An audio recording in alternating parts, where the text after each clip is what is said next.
gotta wait till they take off in order to move down the line. So that's the main thing about this job right here. We gotta coordinate with them to where we cannot be nowhere in the way of them boarding and getting ready to leave. All right, so it's gonna be a time-consuming thing. In the meantime, man, we making some grab some lunch. And don't forget, man, like, comment, and subscribe. This is part one. Y'all saw the preview a few days ago. This is part one. It's gonna be a 2 or 3 day job. So y'all just stay tuned, man. And y'all don't forget, man, y'all share this stuff. All right, what we're doing right here is we're doing a test spot. We're trying to gauge what percentage will clean this stone around this building the best. So that's what you guys are pretty much looking at on this right here. This is the same stone that's surrounding the entire building. All right, the stone is cleaned up great, as you can see, at about 4%. All right, so now we got our mixture exactly correct, what we're gonna be using on the rest of this stone across the whole building. So y'all just stay tuned. As you can see, this cleaned up great. All right, what you're looking at now is Marcus up on a crane lift, and he is pretty much rinsing down all the windows.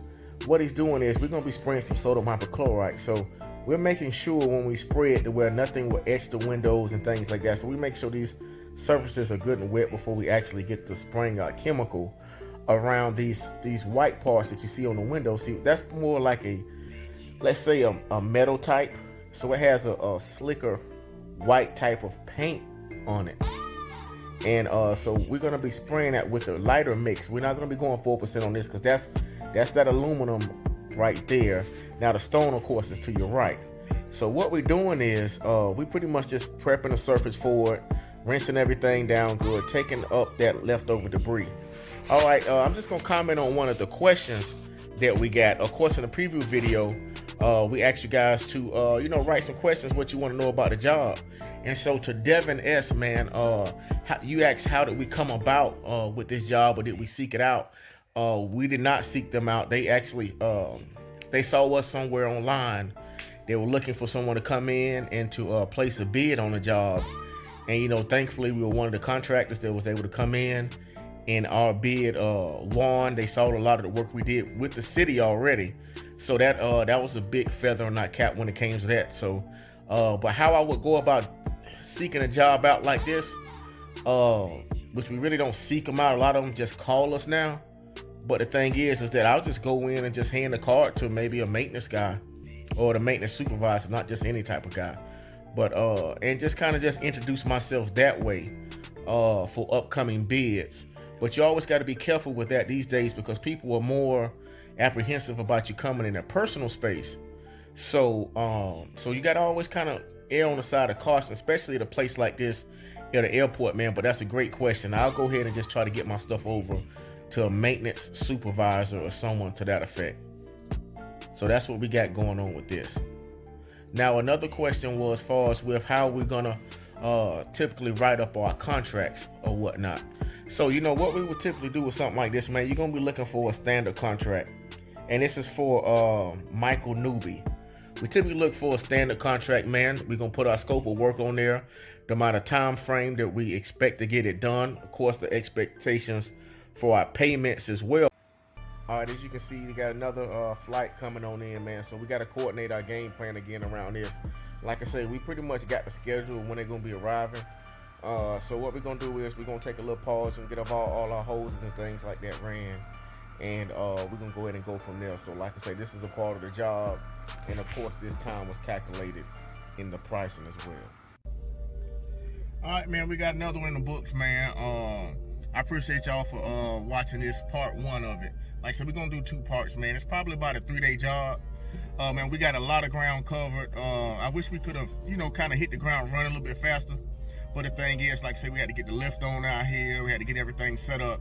And y'all guys that's in the industry, y'all know the first few hours on a big job like that, you really got to you're feeling things out. Now, I done did a couple of walk-arounds of it.